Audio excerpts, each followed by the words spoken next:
As I woke up from sleep, I was shocked to find bloodstains scattered everywhere in the house and strange words scribbled on the wall. When I opened my eyes, I was not prepared to see the horrifying scene that awaited me. I found myself in my room, but the strange thing was the bloodstains splattered on the walls and floor. The drops of blood formed eerie patterns and shapes, creating a chilling sight. I felt a shiver run down my spine, trying to comprehend what had happened in the house. I checked other areas of the house, and the more I ventured, the more bloodstains I discovered. The floor was covered in bloodstains, and the walls bore layers of horrifying red. But that wasn't all. As I continued my search, I noticed strange words written in a haphazard manner on the wall. The words were garbled and incomprehensible, and some were accompanied by bizarre drawings. Those words evoked fear and turmoil in my heart.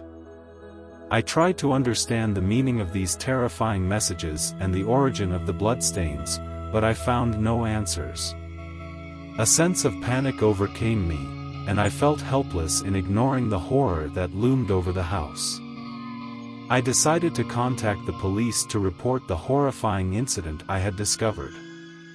They arrived swiftly and began investigating the house. They examined the evidence and the written words, but they couldn't come up with a clear explanation.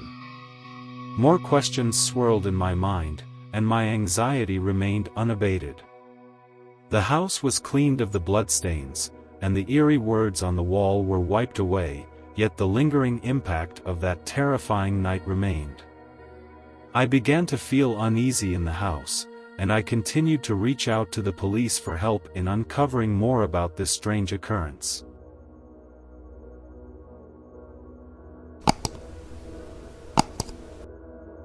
As I woke up, drowsy and disoriented, I couldn't shake the uneasy feeling that something was terribly wrong.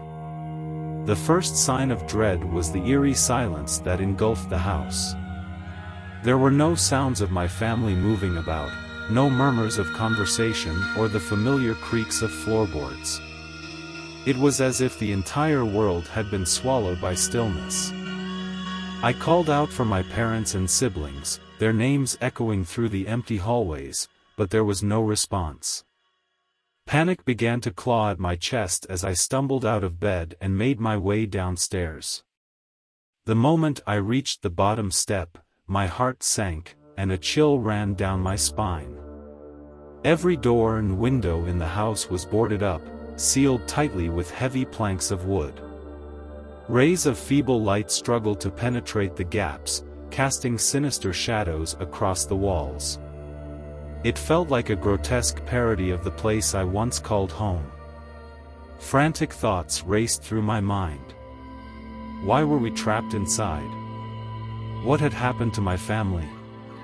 Fear swelled within me, but I knew I had to find a way out, to uncover the mystery that shrouded this nightmare.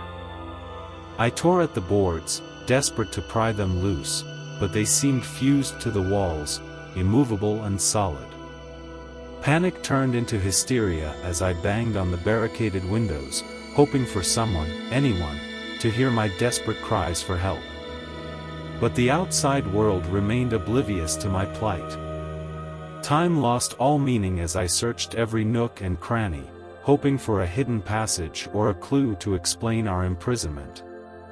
My mind played tricks on me, conjuring up disturbing images in the dim light. Every creak of the house, every flickering shadow, seemed to mock my terror. Days blurred into nights as I grappled with isolation and the gnawing hunger that accompanied it. Sleep eluded me, as nightmares merged with my waking reality. Whispers echoed through the halls, growing louder and more malevolent each passing day. I could swear I saw figures lurking in the corners of my vision, their eyes filled with malice. Gradually, my sanity began to unravel, and I questioned whether I was trapped in some hellish purgatory. The thought of my family's fate haunted me, filling my dreams with gruesome scenarios. Were they lost, like me, or had something unspeakable befallen them? In the end, I was left with no answers, no escape. The walls closed in on me, becoming my eternal prison. Madness claimed me as my mind fractured under the weight of the unknown. And to this day, I remain trapped in that nightmare, my family's disappearance, an unsolved horror that torments my every waking moment.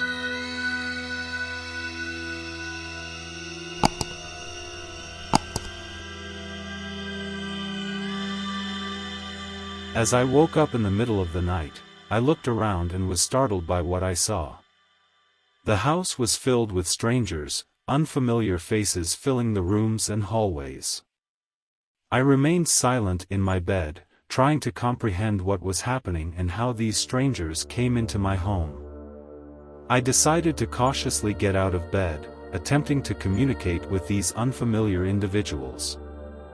I called out to them loudly, trying to understand why they were here, but no one replied. The sound I emitted seemed to vanish into thin air, as if it disappeared into nothingness. The more I tried to communicate, the more silence and lack of response prevailed. A profound sense of loneliness and isolation overwhelmed me, for despite the presence of many people around me, they completely ignored my existence. I felt like an invisible entity, desperately making calls that went unheard, unable to capture their attention.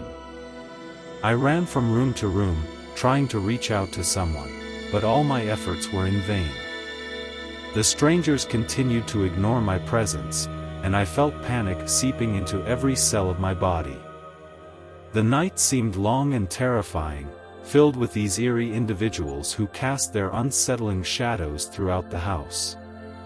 I didn't know who they were or why they had congregated in my home, and the answer remained unknown. Eventually, overcome with despair and fear, I decided to leave the house and seek help from the neighbors. With faltering steps, I made my way to their house and informed them of the horrifying situation I had encountered in my home. They empathized with me and promised to assist. We returned to my house, and I noticed a flicker of confusion on their faces, as if they couldn't believe what I had told them. They entered the house cautiously, examining the rooms and hallways, but found no trace of the strangers I had seen. The rooms were empty, and darkness prevailed in a normal manner. There was no sign of the strangers who had previously filled the house. The furniture and decorations remained as they were, as if nothing unusual had occurred. A sense of relief and bewilderment washed over me simultaneously. I had felt deep turmoil as I saw those strangers, but now it seemed that everything was back to normal. The neighbors spoke in soothing voices, suggesting that it might have been a figment of my imagination or a hallucinatory episode that caused me to see things that didn't exist. There was no clear explanation, but they assured me that everything was fine now.